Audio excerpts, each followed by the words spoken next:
Well, it is with absolutely zero confidence that I have prepared this. But I have prepared it nonetheless. And when I realized that the idea of putting it out, on here was stressing me out, I decided that I had to put it out regardless. I didn't even know it was bothering me in any way. Like, it was this subconscious need to stress it. And for a couple of days now, I've been stress eating. But with the new month comes clarity. July is starting on the first day of the week, in such a reset kind of way. And it has helped me to go ahead with putting this out there. This was supposed to be something that I would tie up June with, but June's ending came and whizzed past me before I even knew it. And I was like, does that mean I can, escape putting this out there? But I saw this wonderful quote from Kurt Vonnegut. Basically, he was saying that making art is not about perfection. I'm not quoting him directly, but he said, in the incomplete or imperfect state that it is in, when you put it out there, you have created art nonetheless. And it just filled me with this boldness. Now, what am I talking about? It is this exercise I saw online where Ernest Hemmingway's advice to a budding young writer or an aspiring writer, and he gave certain steps to take to kind of, I feel, be good at writing. And I did my best to follow his advice this past month, and I came up with this. It's just half one side of an A4 sheet, which I'm going to read out.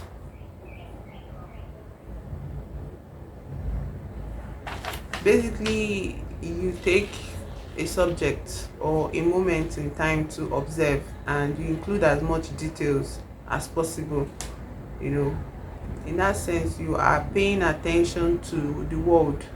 You are giving words to everyday mundane activities that are normally wordless in your thoughts. And when I started it really stressed me out in such a way, because I felt like I was a wordy person already. I talk a whole lot, and I felt, okay, this would just be like me just writing what I say on the regular. But it turns out that was not what the experience was like for me. I had to break scenes, I had to break moments into descriptions that I regularly did not use. And so, again, with absolutely zero confidence, but with the desire to create, to take a step, I am going to read out this scene in my interpretation. It is a scene of my favorite artist performing, for her audience, for her fans, and I love watching her perform. Most times, after I watch her performances in concerts or on stages, I feel a, a sense of overwhelmment, but the good kind, where your heart is so full and you can't say anything. So imagine feeling that way and trying to spread it out into or spread it out onto paper. It was not easy for me, and I don't think I got it well. But this video is just 4 minutes long, and over the duration of a month, I have come up with this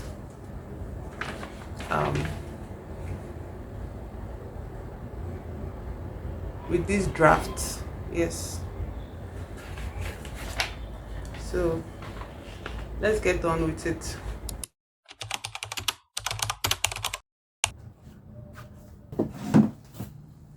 Hello, so for today I'm going to be trying out Ernest Hemmingway's advice to writers.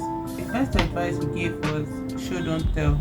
I got all this from a video on YouTube, which I will link in my description if you want to check it out. But the purpose of this video is to test myself with his 3 advices. But the first one I'm going to try to focus on today is the show don't tell.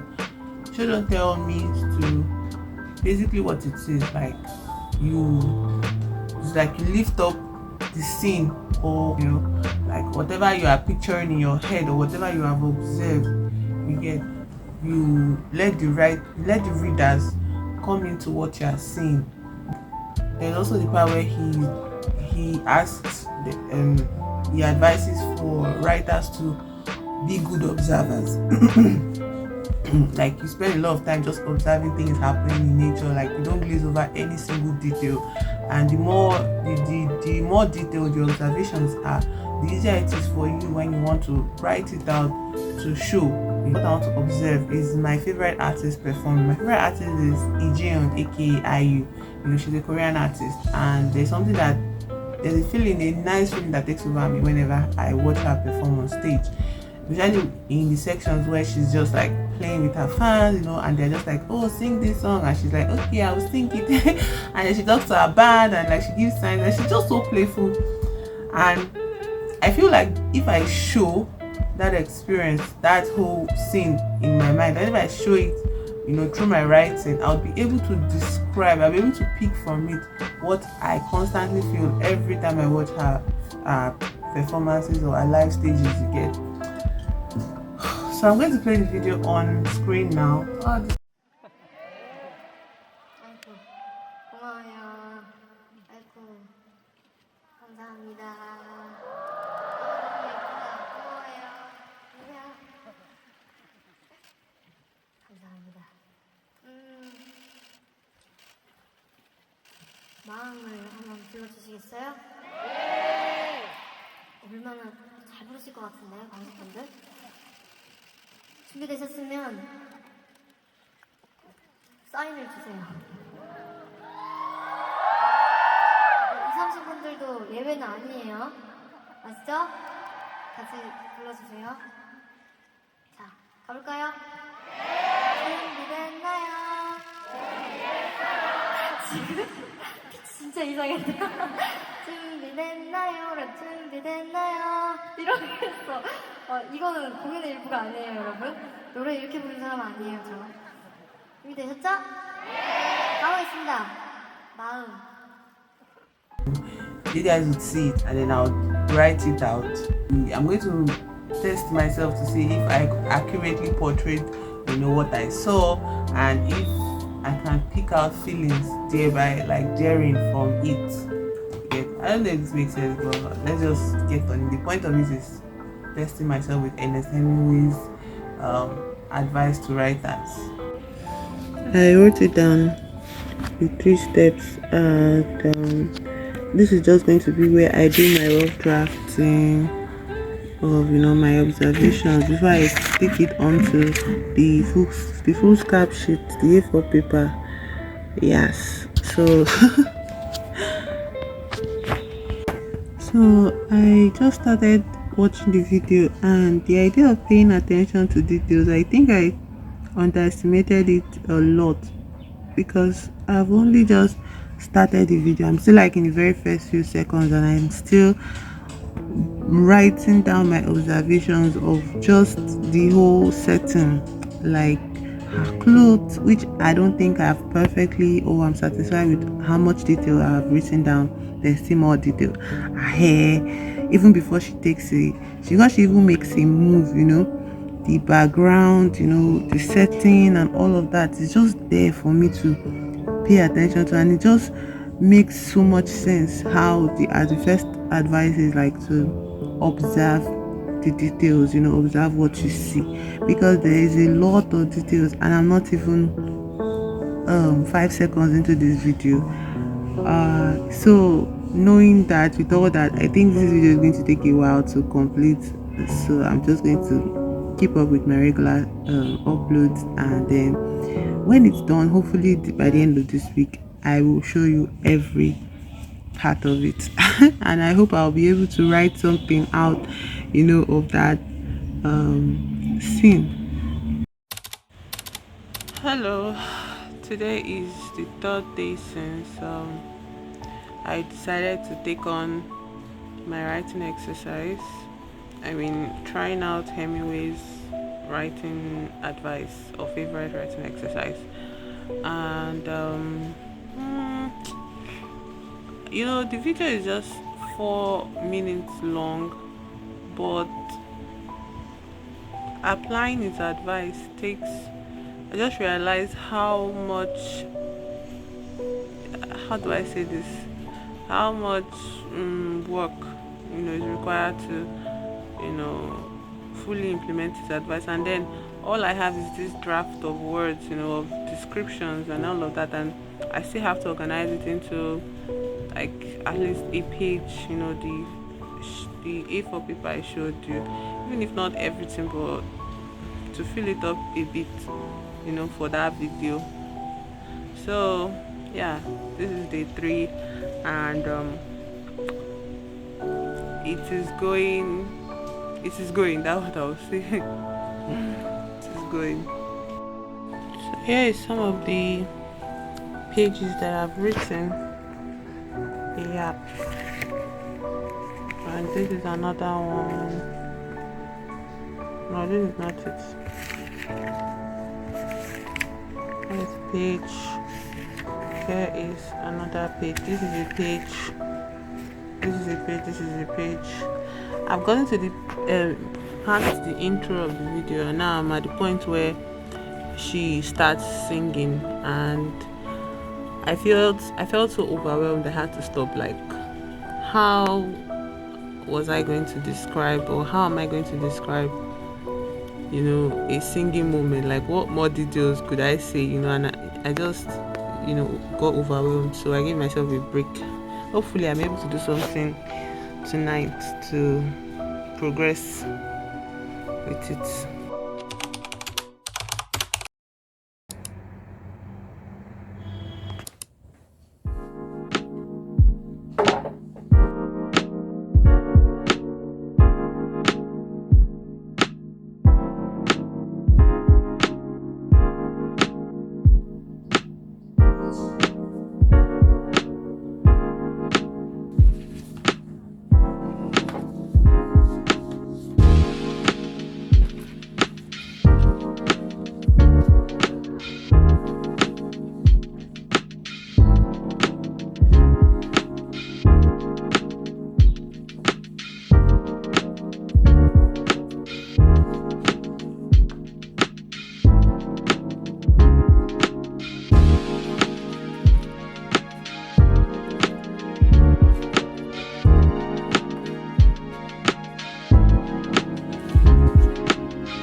She's in a dark purple loose flowing shirt, several sizes big, kind of like a sweater.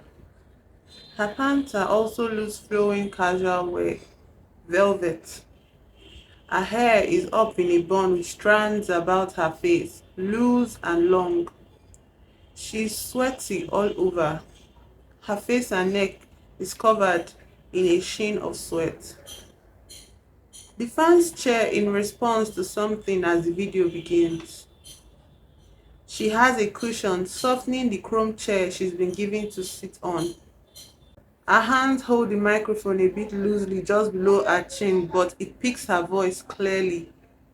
There is a band behind her, not in full frame, but most of their instruments are seen. It is several drums behind each set. The modern one is a person, and behind the leather drums, another man. Saying thank you, she stands, moving to receive a bouquet of flowers from a hand stretched from below the stage, where her fans sit or stand. It is out of frame. They are a mix of red, pink roses and stalks of lavender. She bends her torso carefully to receive it with one hand stretched downwards, while her microphone is in the other. With her facing them, the audience that is, she walks backward, smiling. One step back, she gives a small wave with her mic in hand. Another step with a smile, and by the third step, she half turns her body while her face gazes upon the bouquet, smiling on it. Then she goes to sit back down, turned fully towards her audience. As she sits, she hugs the flowers, moving it inwards to her left arm, simultaneously transferring the microphone to her right hand, fully supporting her elbows upon her left hand. The mic is at her lips as she speaks, posing a question to the audience of her fans. Her manner is relaxed, easy. It implies she's taking a performance break in this moment. But she's not quite letting the silence hang for too long. The only pauses are the gaps between her question and the echoing response of her fans, which is immediate and loud. It is a breather for both of them, singer and her fans. It seems, for I am not fluent in this language, like they, the singer and her fans, agree on the song she has decided to sing as a treat. So she has to ask her audio team to prepare accordingly, to ready the cues and sound for this particular song. She asks them not looking at person or thing as she takes out one of her in-ear on the left, if they are ready. So she's most likely communicating with them through one of the earphones running along her person. She places it back in and asks for a sign when they are. The bouquet is still in her arm, nestled softly like one would hold a fragile thing, like a baby. The crowd oos at her every word. It feels like adoration, as if they couldn't help but adore her for being, simply. She then looks behind her, turning her neck jerkily to peek at the band. The silence can't drag on. They are on an elevated block of the stage directly behind hers, but you might feel like the audio sound team are sort of behind them. It's just a stare. She's smiling still as she faces her audience again. She does not want an elongated pause, so she immediately starts a playful call and response with them.